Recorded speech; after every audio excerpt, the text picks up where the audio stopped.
Вот в последнюю нашу встречу мы делали опросник. Мгм. Опросник в основном у девушек. Мы спрашивали, ну, это было, во-первых, немного с юмором, да, но в каждой шутке есть намек, да, Мгм. добрым молодцам урок. Мы спрашивали, а кто лучше, или богатый русский, или бедный татарин в мужья? Кого бы вы хотели?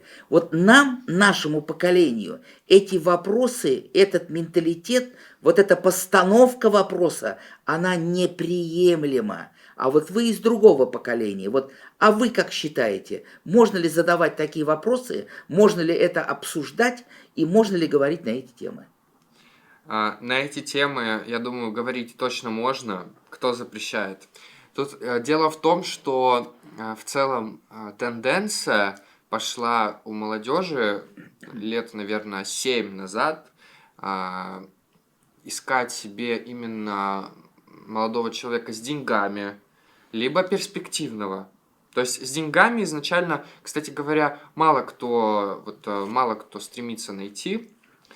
Нет, точнее, много кто, просто большинство еще ищут именно перспективного, чтобы он чем-то занимался, чтобы он постоянно что-то делал. Он может быть без денег, но он активный, он умный, он постоянно что-то делает, он двигается. То есть такого, да, такого очень сейчас ценит на самом деле вот прогрессивная молодежь.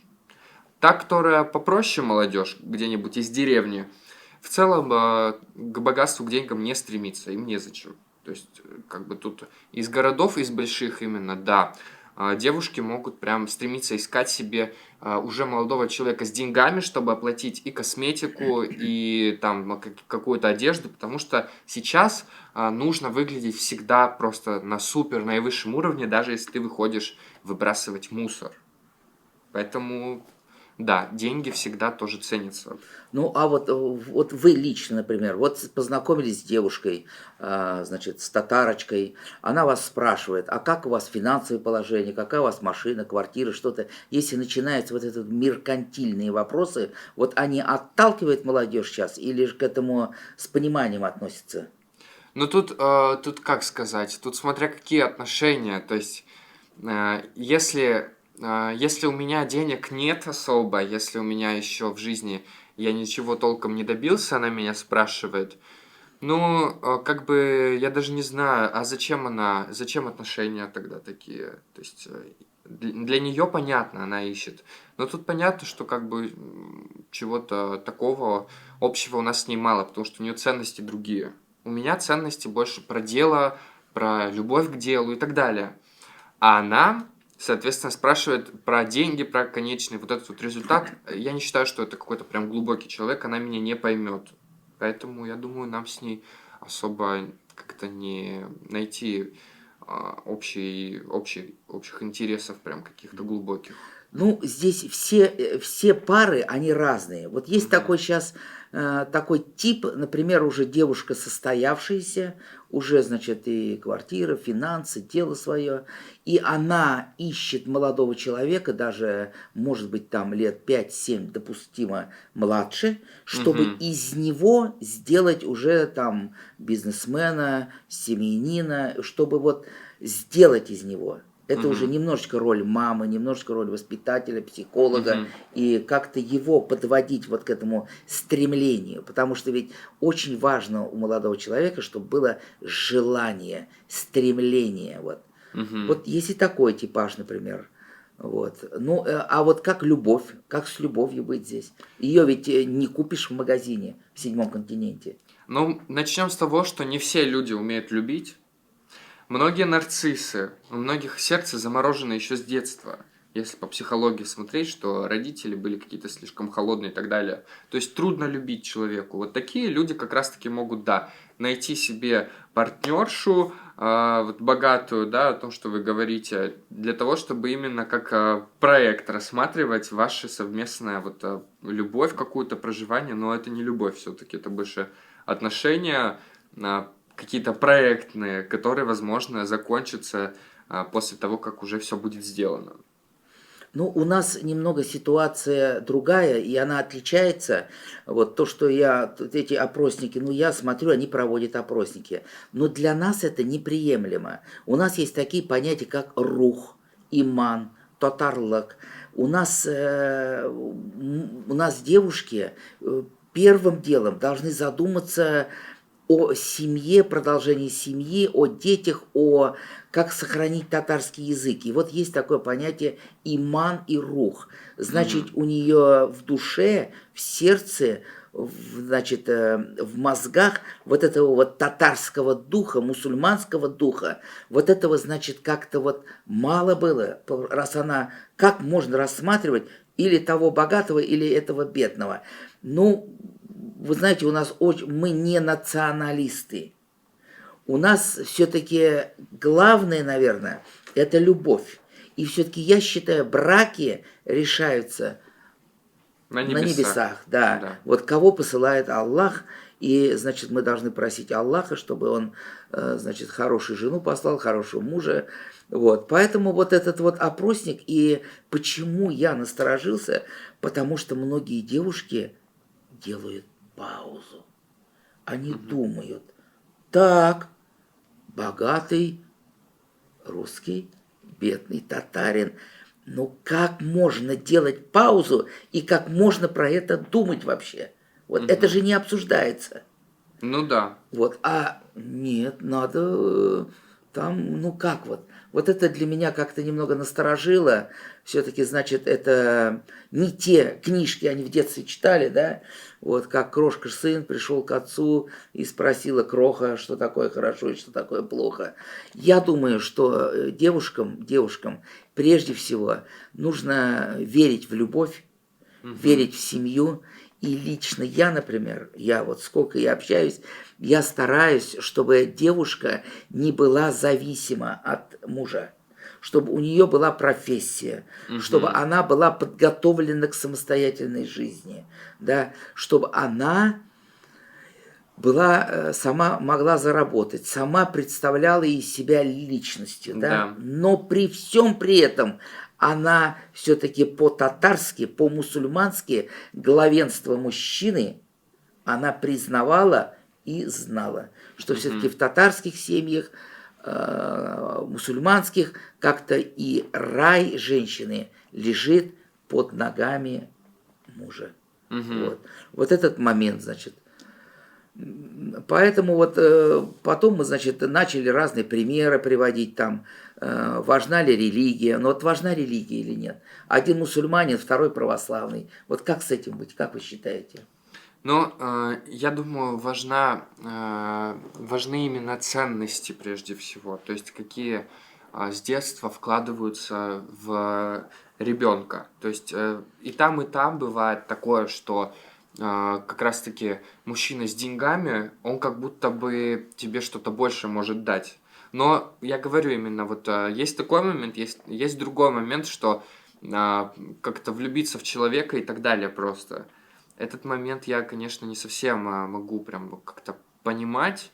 Ну, счастливые отношения, они могут и на какой-то денежной основе тоже строиться. Потому что если человеку, нужно что-то большее, то есть закрываются какие-то потребности его, возможно, это тоже некие такие признаки любви.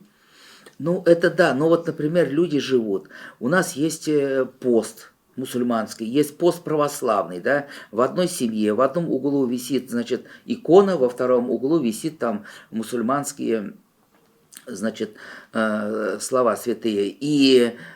Если представим, например, похороны раз, назвать имя ребенку два, и кто будет ребенок по вере, значит, вот родился сын там или дочь, мусульманка должна быть или православие. И я вам скажу одну такую вещь, которая у нас проверено и доказано, что если у нас мусульмане, татары вступают в брак с противоположным не мусульманами и не татарами, в 95% в этой семье заканчивается и мусульманство, и татары и татарство. Мгм. Вот. Поэтому вот у нас, потому что мы живем в православном государстве, в российском, здесь как-то вот так все, окружение, как-то вот так. И вот эти вопросы потом во время похорон, не дай бог, все это возникает потом, эти трудности.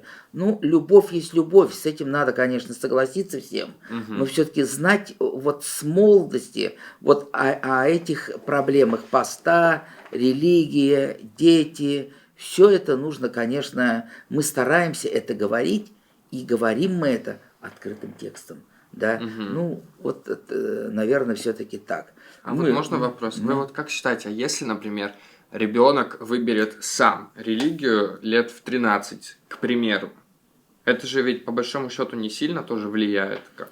У нас по нашей религии, по мусульманской, все люди в мире, значит, на Антарктиде, в Африке, в Чукотке, все люди в мире изначально рождаются мусульманами.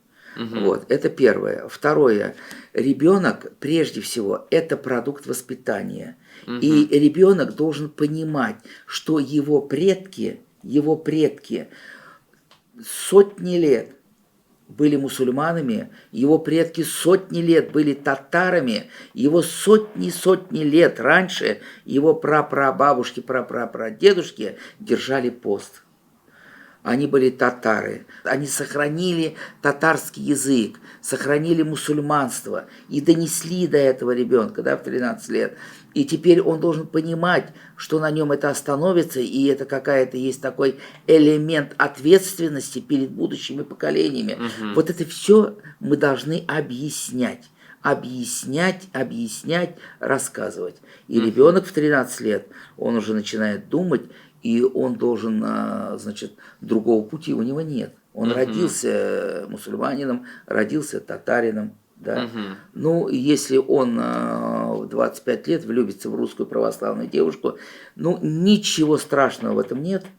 Но он должен постараться, чтобы, значит, его дети все-таки были мусульманами и татарами. Вот мы к этому их, значит, мы сейчас относимся немножечко, так это вот последние, наверное, 10-15 лет, вот у нас очень многое молодежь не разговаривает на татарском языке, да? Не разговаривает. Ну, в разной среде жили, в разных семьях жили, не знают они татарского языка. Но, несмотря на это, они все считают себя внутри татарином, думают по-татарски, считают себя татарами. И мы хотим, чтобы вот это поколение, которое упущенное поколение, безязыковое поколение, ведь у нас это поколение, оно не пишет по-татарски, оно не читает по-татарски, да?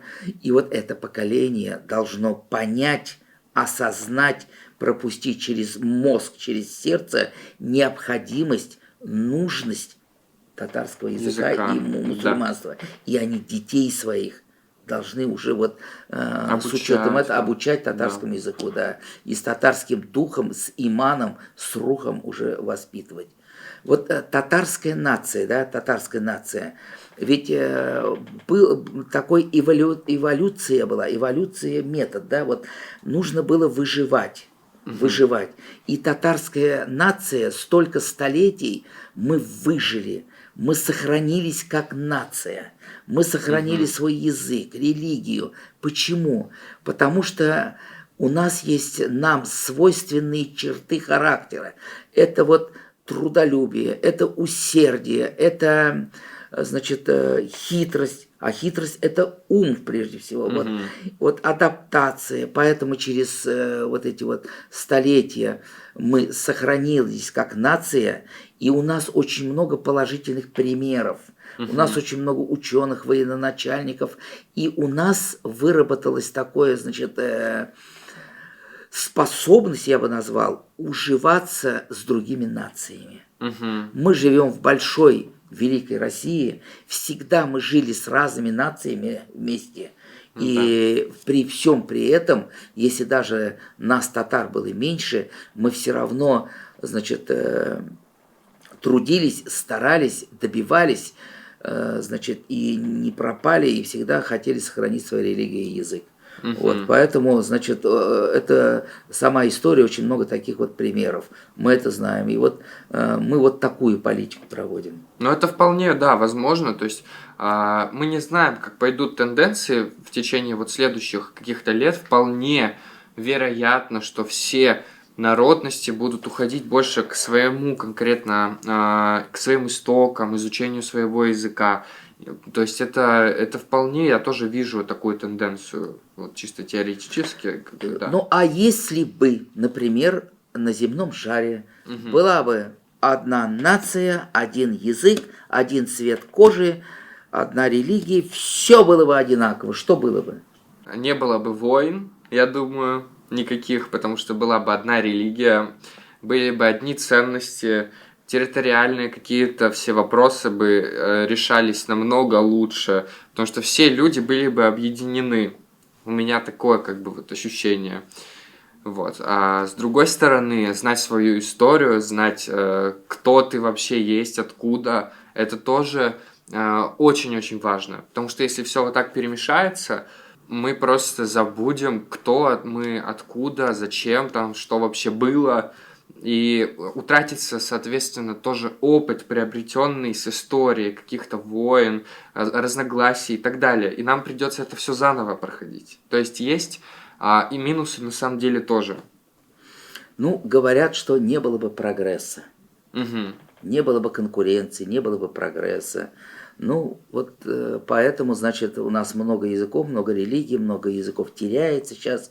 Но мы стараемся любыми путями, вот наш татарский язык, наше мусульманство, конечно, в этом большом мегаполисе, конечно, сохранить и приумножить и передать Мгм. будущим поколениям. Да. Ну, это реально. Вполне реально. Я бы даже сам выучил татарский. Это потому что интересно. То есть, как будто бы ты знаешь чуть больше, можешь общаться с каким-то определенным кругом лиц на этом языке. То есть, это тоже очень интересно.